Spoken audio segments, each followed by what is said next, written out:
நிகழ்வை நிகழ்வின் தலைவர் அவர்களே, அவருடைய பாரியார் அவர்களே, அமீர்கான், மிஸ்ஸஸ் அமீர்கான், இங்கே சபையில் இருக்கின்ற வேலையில் இருக்கின்ற குருமார்களே, சபை குருமார்களே, என்னுடன் சருகை தந்திருக்கின்ற கல்வியல் கல்லூரி பீடாதிபதி அவர்களே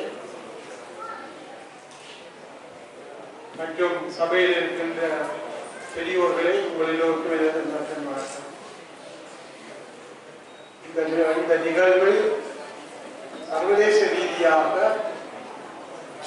மனித உரிமை ஆணைக்குழு சமூக சேவைகளை செய்த பெரியார்களை கௌரவிக்கிற ஒரு நிகழ்வாகும். உண்மையில் உங்களுக்கு தெரியும், இன்றைக்கு சர்வதேச ரீதியாக மனித குலம் பல்வேறு பிரச்சனைகள், வறுமை, நோய், கல்வியறிவின்மை, சுற்றுச்சூழல் பாதுகாப்பின்மை, யுத்தம், போட்டி, இப்படியான பல்வேறு பிரச்சனைகளால் மனித குலத்தின் பெரும் பிரிவினர் பல வகையான இடர்பாடுகளை சந்திக்க வேண்டி இருக்கிறது. இத்தகைய சூழ்நிலையில் ஒவ்வொருவரும் தங்களால் ஆன உதவிகளை பிறருடைய நல்வாழ்வுக்கு செய்வார்களாக இருந்தால் அது மிகவும் பேர் உதவியாக அமையும். பல்வேறு நாடுகளில் பல்வேறு பிரச்சனைகள், உதாரணமாக நல்ல பாதுகாப்பான குடிநீரின்மை, பசி, வறுமை, நோய், மாற்றுத்திறனாளிகள் என்ற பிரச்சனைகள், பெண்களுடைய பிரச்சனைகள், இப்படி பல்வேறு பிரச்சனைகள் சமூகத்தை ஆட்டி படைத்துக் கொண்டிருக்கின்றன. இந்த சூழ்நிலையில் எங்களுடைய சமய பிரதமர்கள் ஒரு பக்கம், சமூகத்தில் இருக்கிற பெரியார்கள், ஆக்டிவிஸ்ட், சமூக செயற்பாட்டாளர்கள் ஒரு பக்கம், தேச சர்வதேச செயற்பாட்டாளர்கள் இன்னொரு பக்கம், இப்படி பல்வேறு வகைகளில் உதவிகள் செய்கிறபடியால் தான் மனித குலத்தின் பெரும் பகுதி ஓரளவு நிம்மதி காணணும். உங்களுக்கு தெரியும், பிறருக்கு உதவி செய்கிற பொழுது மக்கள் எல்லாருக்கும் நல்ல மனநிறைவு கிடைக்கும். மற்றவனுடைய மகிழ்ச்சியை நாங்கள் பார்க்கிற பொழுது எங்களுக்கு மகிழ்ச்சி கிடைக்கும். ஒருவேளை பிள்ளையை படிப்பித்தால் அல்லது உணவுக்காக போராடுறவனுக்கு ஒரு உணவு கிடைக்க வைத்தால் அது எங்கள் எல்லாருக்கும் நிறைந்த மகிழ்ச்சி. ஆக அத்தகைய பணிகளில் நீங்கள் எல்லாரும் ஈடுபட்டிருக்கிறீர்கள். நல்ல பணிகள், அதில் நீங்கள் முன்னெடுக்க வேணும் என்றுதான் எங்களுடைய. மேலும் இந்த புவிக்கோளில் மாத்திர உலகத்தில் எத்தனையோ பிரபஞ்சங்கள் இருக்கின்றன சொல்லப்படுகிறது. ஆனாலும் நாம் அறிந்த வரையில் புவிக்கோளில் மாத்திரம்தான் உயிரினம் இருக்கு.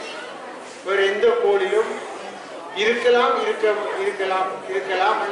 ஒரு கருதுகோள் இருக்கலாமல் என்ன நிரூபிக்கப்படவில்லை.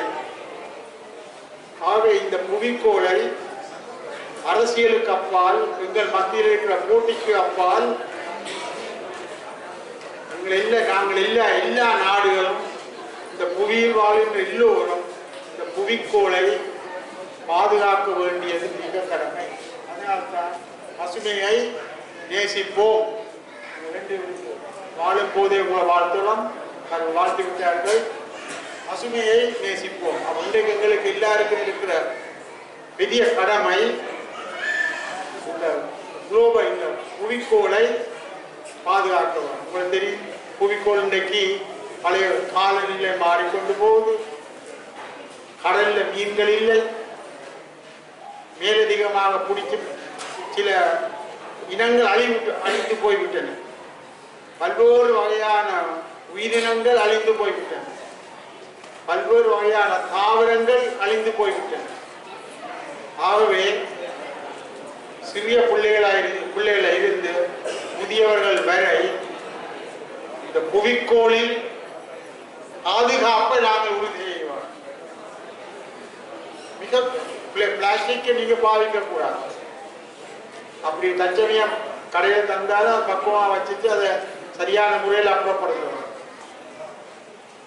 நாங்கள் வாழுகின்ற நகர்ப்பகுதிகள் உங்களுக்கு தெரியும், சுத்தமான காற்றை இப்ப கடன்பாடு வைக்கிறார்.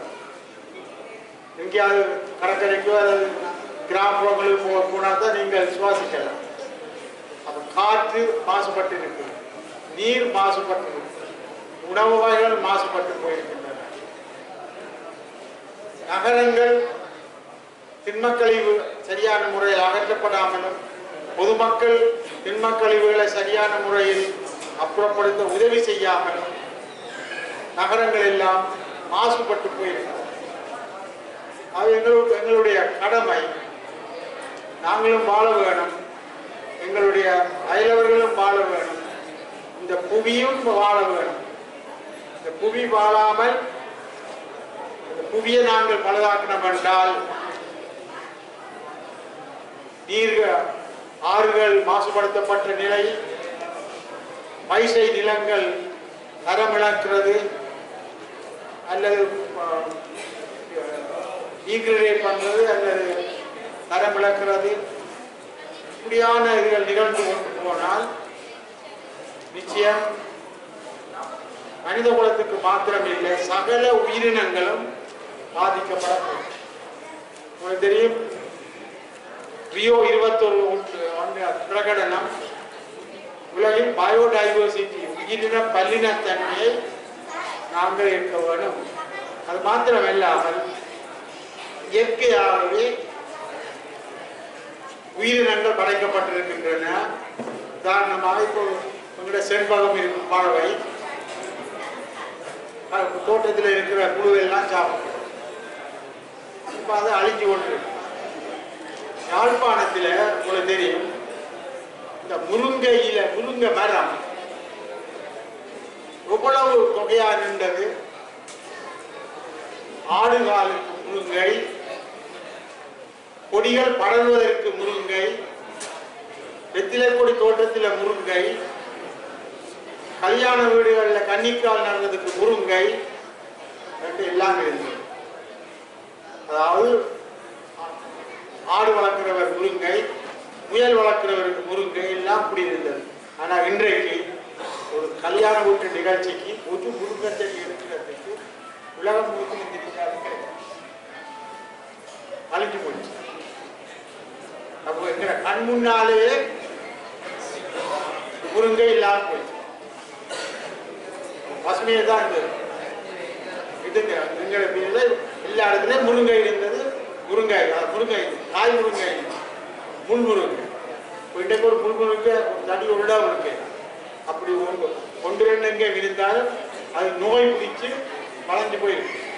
ஆகவே எங்களுடைய சுற்றுச்சூழலை பசுமையை நாங்கள் பேணி பாதுகாக்க வேண்டும். நல்ல மரங்கள் நட வேணும். சூழல் மாசுபடாத மாதிரி நாங்கள் நடந்து கொள்ள வேணும். அப்படி நடந்தால் இந்த புவிக்கோளை நாங்கள் பாதுகாக்கலாம். இந்த புவிக்கோள் பாதுகாக்கப்படுவது சகல இந்த புவிக்கோளில் வாழ்ற 8,000 மில்லியன் மக்கள் அல்லது 8 பில்லியன் மக்களுக்கும் நூற்றுக்கணக்கான ஆயிரக்கணக்கான உயிரினங்கள், தாவரங்கள் எல்லாவற்றுக்கும் பாதுகாப்பு நாங்கள் கொடுக்கிறோம். கரை மேல் உயிர், கரை கீழ் உயிர், நீரின் கீழ் உயிர் எல்லாம் பாதுகாக்கிறதுக்கு கடமை இருக்கிறது. ஆகவே சமூக சேவையாளர்கள் உங்களை இந்த நிறுவனம் சரியாக கவனித்திருக்கிறது. நான் தலைவர் அமீர் கான் சொன்னேன், இந்த பிரிண்டிங் சர்டிபிகேட்டுடைய தரமும் மிக உயர்வு. அதில் கையெழுத்து போட்டாக்களும் சர்வதேச மட்டத்து தலைவர்கள் ஆனபடியால் இந்த நிகழ்ச்சியை ஒழுங்குபடுத்தினவர்களுக்கும் இந்த நிகழ்ச்சியால் பயன் பெற்றவர்களுக்கும் நாங்கள் வாழ்த்துகிறோம். நான் இந்த நிகழ்ச்சியில் பங்கு கொள்ளுமாறு என்னை அழைத்த போது நான் சொன்னேன், நீங்கள் எங்கே இந்த நிகழ்ச்சியை வைக்க போறீங்கன்னு கேட்டேன். அவர் சொன்னார், ஆர்கனைஸ் பண்ண சொன்னார், சார் அரியாலையில் சர்வோதய மண்டபம் இருக்குது. நான் சொன்னேன், நீங்கள் மிகப்பெரிய ஒரு நிகழ்ச்சியை வைக்கிறீர்கள், நல்லதொரு இடத்தில் அமைய வேணும், பல்கலைக்கழகத்தில் வையுங்கள், நான் விவரங்களை எடுத்துத்தான். அதன் பின்னர் தான் அவர்கள் அந்த அனுமதியை பெற்று இந்த நிகழ்ச்சியை இங்கே வைத்தார்கள். அது இந்த நிகழ்ச்சியை இங்கே வச்சது உங்களுக்கும் பெருமை, எங்களுக்கும் பெருமை சொல்லி என்னை இங்கே அழைத்ததற்கும் என்னை கௌரவப்படுத்தியதற்கும் எங்களை எல்லாருக்கும் உற்சாகத்தை அமீர்கானுடைய தலைவருக்கு நன்றி தெரிவித்து விடைபெறுகிறேன்.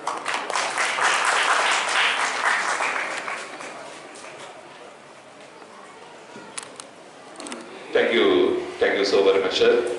உண்மையிலே சார் அவர்களுடைய அந்த ஆளுமை இன்று வரைக்கும் இந்த இலங்கையினுடைய பல்வேறு அபிவிருத்தி திட்டங்களுக்கு உதவி புரிகிறது என்று சொல்வார்கள். சாரை பெருமையோடு சொல்லிக் கொள்வார்கள், ஒரு சன்லைட் புகைப்படம் எடுக்கக்கூடிய ஆற்றல் பெற்ற ஒருவர். இலங்கையிலே எந்த வீதி எவ்வளவு அகலத்தில் இருக்கிறது, எவ்வளவு நீளத்தில் இருக்கிறது, அங்கே இருக்கிற கட்டடங்களினுடைய எண்ணிக்கை, அதனுடைய அத்தனை தளங்கள் என்ன, அதனுடைய ஹெவி என்ன, எல்லா விஷயங்களையும் அச்சொட்டாக தன்னுடைய அறிவினுடைய உச்சத்திலே வைத்திருக்கக்கூடியவர். ஏராளமான பத்திரிகைகளிலே அவருடைய அந்த அபிவிருத்தி சார்ந்த, புவியியல் சார்ந்த, சமூக மட்டம் சார்ந்த பல்வேறு கட்டுரைகள் அவருடைய ஆளுமையிலிருந்து அவ்வப்போது இந்த பத்திரிகைகளில் வெளிவருவதை நீங்கள் படித்திருப்பீர்கள். அப்படியான ஒரு பெருந்தகை.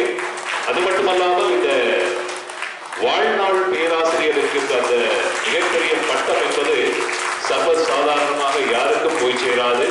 பல்கலைக்கழகத்தில் இருந்து அவர்கள் ஓய்வு பெற்றதன் பிறகு அந்த பேராசிரியர் அல்லது அந்த வாழ்நாள் என்கின்ற அந்த பதமே இல்லாமல் போய்விடும். ஒரு சிலருக்குத்தான் அந்த வாழ்நாள் பேராசிரியர் பட்டம், அந்த கௌரவம் தொடர்ந்தும் அவர்களுடைய ஆயுள் காலம் முழுவதும் இருக்கிறது. அப்படியான ஒருவர்களே எங்களுடைய பாலசுந்தரம் பிள்ளை அவர்களுடைய அவரும் ஒருவர் என்பதை இந்த இடத்திலே மன மகிழ்ச்சியோடு தெரியப்படுத்திக் கொள்கின்றேன். அவருடைய அந்த பிரசன்னத்தோடு நாங்கள் இங்கே இணைந்திருப்பது என்பது உண்மையிலே இறைவன் எங்களுக்கு தந்த ஒரு மிகப்பெரிய ஒரு நல்ல சந்தர்ப்பம். இங்கே நாங்கள் சான்றிதழ்களை அல்லது விருதுகளை பெறுவதை தாண்டி இந்த தருணம் ஒரு மிகப்பெரிய ஒரு மகத்தான சந்தர்ப்பமாக எங்கள் மனங்களிலே பதியும் என்பதிலே எந்த விதமான ஐயப்பாடும் இல்லை.